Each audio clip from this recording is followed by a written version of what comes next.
जवान बेटा सन्यासी के लिए चल रहा है। हाँ, पिताजी थोड़ा सा रोक रहे थे, लेकिन माताजी का तो पूरा आशीर्वाद था, आशीर्वाद अभी भी था। है। हाँ, कि अच्छा और बाकी संत बन पिताजी जाए। थोड़ा बहुत रोक रहे थे, उनको भी मना लिया हमने। जी ठाकुर जी की कृपा से वो भी मान गए। जी, माँ ने बोला कि जाओ। जी, जी, और फिर कई साल पहले आ गए वृंदावन? 12 साल हुआ यहाँ पे आने। 12 साल हो गए जी यहाँ पर आए हुए। जी तो यहीं यमुना मैया का स्नेह, ठाकुर जी का दर्शन और जी, परिक्रमा करना। जी, जी भगवान की प्राप्ति की इच्छा, जी ये और महापुरुष संशय, ये तीनों जो है बड़ा दुर्लभ होता है। दोस्तों, वृंदावन की इस यात्रा में मैं लगातार त्यागी, तपस्वी, महान संतों के दर्शन करा रहा हूँ। भक्ति और भाव की नगरी वृंदावन भाव से भरी हुई है। यहाँ के कण कण में भक्ति है, यहाँ के कण कण में भाव है और प्रेम का आनंद और प्रेम रस ऐसा बरसता है कि आप आनंदित हो जाएंगे। वृंदावन हमारी भक्ति और प्रेम की नगरी के साथ साधना की भी नगरी है। देखिए ना कि कैसे आ जाते हैं शाम को संत, देखिए ना कैसे शाम को यमुना मैया के किनारे संत महात्मा साधक आते हैं और साधना में लीन हो जाते हैं। सुकून से यहाँ बैठकर मंत्र का जाप करते हैं, साधना करते हैं, भाव करते हैं। इतना निर्मल और इतना पवित्र भाव आप अगर देखेंगे तो आपका भी मन रच जाएगा, आपका भी मन बस जाएगा कि बस यहाँ पर आकर साधना में लीन होएं। एक तरफ यमुना मैया हो और दूसरी तरफ अगर साधना हो तो आप ये समझ लीजिए कि आपकी साधना ज़रूर सिद्ध होने वाली। यमुना मैया का श्रृंगार, यमुना मैया का स्वरूप जरा आप देखिए कि कैसे फूलों की पत्तियां जो पड़ी हुई हैं और उससे पुष्प से यमुना मैया का अर्चन किया गया है, यमुना मैया की वंदना की गई है, यमुना मैया की आरती की गई है और यमुना मैया से ये मांगा गया कि हे माँ बस स्नेह दो, हे माँ बस ठाकुर जी के चरणों में लगाने का आशीर्वाद दो, क्योंकि तुम्हारे आशीर्वाद के बिना ठाकुर जी के चरणों में कैसे लग सकते हैं। तो देखिए एक बार फिर यमुना मैया का निर्मल स्वरूप, निर्मल भाव कितना मन को आनंदित कर देता है, कितना भक्ति से भर देता है, कितना भाव से भर देता है। और इधर देखिए यमुना मैया के ठीक एकदम किनारे महाराज जी साधना कर रहे हैं, महाराज जी तपस्या में लीन हैं, महाराज जी भक्ति में लीन हैं और आज आशीर्वाद मिलेगा महाराज जी का हम सबको, हमारे सारे भक्तजनों को महाराज जी का। और जब साधना की शक्ति होती है और उसके साथ भक्ति का मेलजोल होता है तो वो बेजोड़ होता है। एक तरफ यमुना मैया का भाव फिर एक बार दिखाइएगा और दूसरी तरफ महाराज जी का स्वरूप जो भक्ति का और भाव का है। और इतने निर्मल मन से, इतने भाव के मन से बैठकर आनंद के साथ यमुना मैया के किनारे बातचीत करना, धर्म अध्यात्म की, भक्ति की, वो आनंद से भर देता है। महाराज जी के चरणों में बहुत बहुत वंदन है। जय जय श्री राधे श्याम। जी जी, महाराज जी शाम का समय है और एकदम सब कुछ शांत है, प्रकृति जो है बड़ी सुकून सी लग रही है और यहाँ आकर साधना करना तो आनंद से भर देता है। जी बिल्कुल, यमुना मैया का जैसे लगता है प्रेम और स्नेह पूरा जो है उमड़ रहा है। जी बिल्कुल, ये तो जी। प्रेम स्वरूप है यमुना जी जो है, प्रेम स्वरूप। जी। जी। इधर जो है श्री ठाकुर जी और श्री जी जी और सखियाँ, जी उनका जो नित्य जो विहार हुआ है, होता है, अभी भी होता है, लेकिन जिसको वो दिव्य दृष्टि मिलता है वो उन्हीं को दर्शन होता है। जी। और उसी समय जो बोलते हैं कि जब लीला किए थे भगवान तब तो नित्य होता ही था। जी। तो उसी जो जल में स्नान करना, आचमन करना, ये हमारा सौभाग्य की बात है। जी। हाँ, कोई एक युवा संत हैं, सन्यासी के रूप में हैं, तो ज़रूर जो है मन में भाव आया होगा कि जीवन को बदल दें, परिवर्तन कर दें।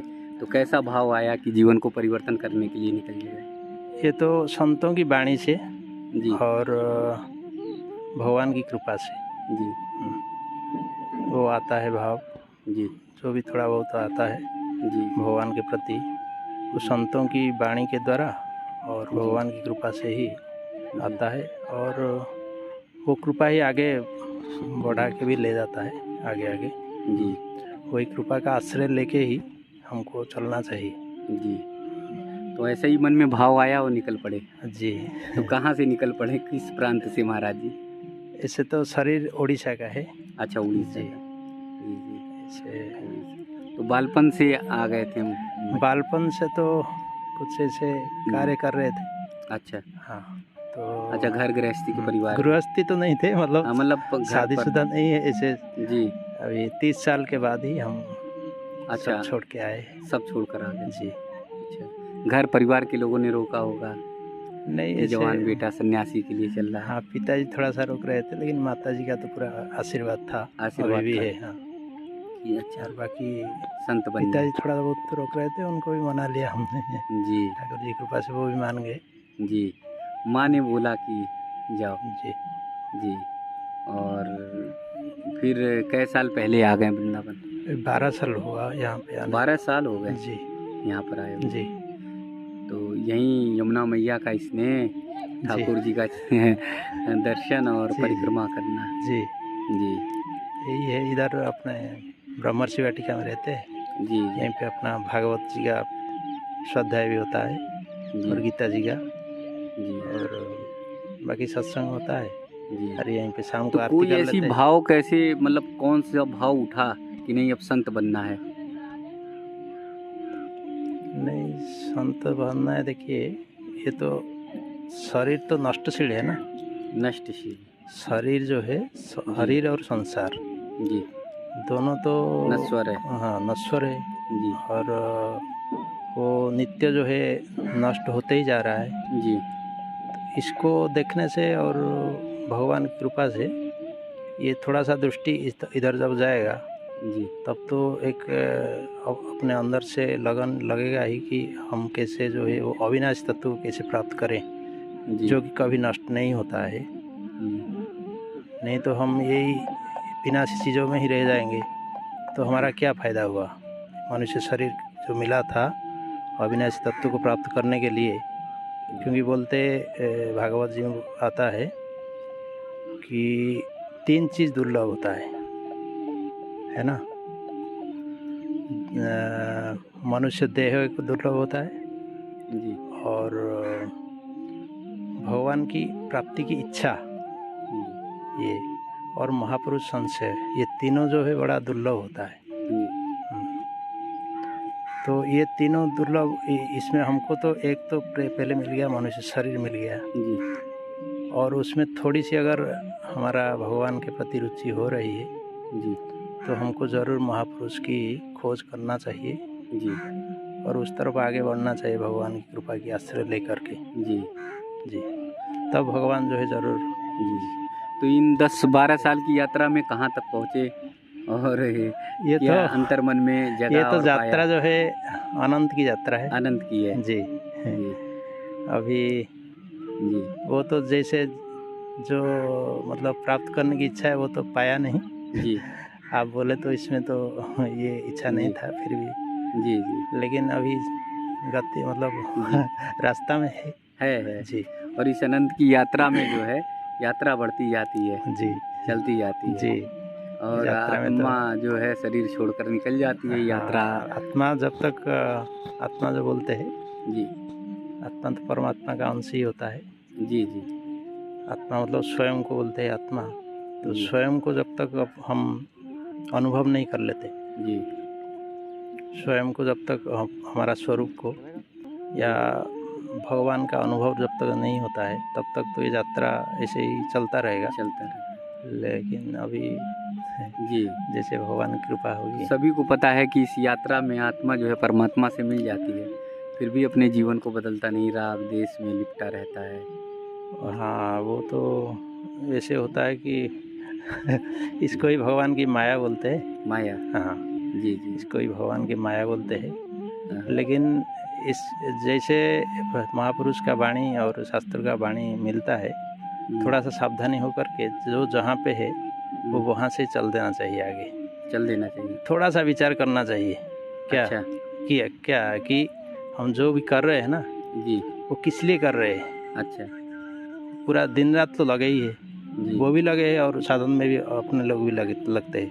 जी लेकिन जिसके लिए लगे हैं वो क्या रहेगा। जी हम भविष्य के लिए चिंता करते हैं कि भविष्य के लिए अभी कुछ संचय कर लेते हैं, बैंक बैलेंस कर लेते हैं, गाड़ी घर कर लेते हैं, ये सब कर लेते हैं। भविष्य। लेकिन और थोड़ा आगे नहीं सोचते। अच्छा। और थोड़ा भविष्य के लिए सोचना चाहिए ना। जी शरीर जाने के बाद वो भविष्य के बारे में सोचना चाहिए। सोचना है तो पूरा सोचना चाहिए, जी नहीं तो कुछ नहीं सोचना चाहिए। भविष्य के लिए बिल्कुल नहीं मत सोचो, जी अभी के लिए ही सोचो, जी है ना। वर्तमान में ही रहो, या तो फिर पूरा भविष्य के लिए सोचो। जी तो आगे के लिए सोचोगे तो फिर आगे का रास्ता निकलेगा कि हमको मनुष्य जन्म के बाद जो हम मनुष्य शरीर चला जाएगा उसके बाद क्या करना है हमको, जी उसके बाद हम कहाँ जाएंगे, हमको कौन सा शरीर प्राप्त होगा, हम अभी जो कर रहे हैं उसका फल क्या मिलेगा हमको। जैसे अभी जो पाप कर रहे हैं उसका फल बहुत भयानक होता है, नरक में जाना पड़ता है। हाँ, पशु शरीर मिलता है, बोलते हैं जड़ योनि प्राप्त होता है, जैसे पेड़ पौधा मछली होते हैं। तो ये सब कैसे नहीं होंगे, हम कैसे ये नहीं हो कि हमको मनुष्य जन्म से आगे कैसे चलेंगे। जैसे आगे भी जाएंगे तब भी शास्त्र में आता है कि आगे मान लो चले गए, अभी कुछ लोग क्या करते हैं, आगे जाना है मतलब देव योनि में जाना है। देव योनि में जाएंगे तब भी हमको लौट के आना पड़ेगा। गीता जी में आया है, देव योनि में जाएंगे ना तब भी हमको लौट के आना पड़ेगा। जितना पुण्य होगा उतना क्षय हो जाने से फिर लौट के आना पड़ेगा, मतलब वो भी भोग योनि है। तो जितना भी भोग योनि है वो सब इधर ही घूमने वाला है।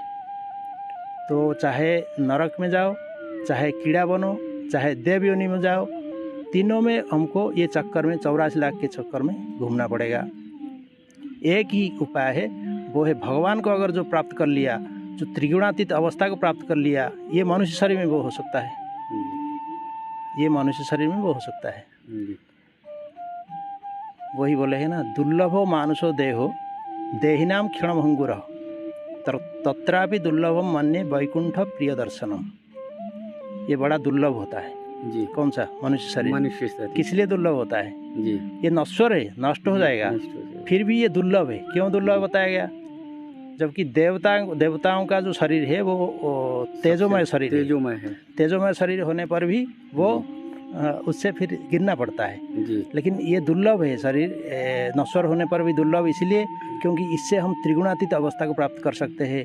त्रिगुणातीत अवस्था मतलब भगवान की स्थिति, भगवान के पास जा सकते हैं, भगवान का दास बन सकते हैं। जी। हाँ, तो ये 84 लाख के चक्कर जो है उससे ऊपर मुक्त हो सकते हैं, भक्त हो सकते हैं, जी। भगवान के प्रेम को प्राप्त कर सकते हैं। जी, जी, हाँ, तो इसलिए ये जो है ये दुर्लभ अवसर का हमको जरूर फायदा उठा करके आगे जाना चाहिए। अगर जो नहीं उठाता उसके लिए तो है ही त्रिविधम नरक सिदम, मतलब 3 नरक का द्वार है, काम क्रोध लोभ। जी जी। गीता जी में आया है, उसमें फंस करके वो नरक को जाना पड़ेगा और उपाय है नहीं, या फिर 84 लाख जोन में घूमना पड़ेगा। हाँ, तो इसके लिए तो अपने को सावधानी होना पड़ेगा अभी, और कोई करेगा नहीं। जी, हमको खुद को ही करना पड़ेगा। जी। हाँ, अपना उद्धार खुद को करना पड़ेगा। खुद का करने का क्या उद्देश्य है?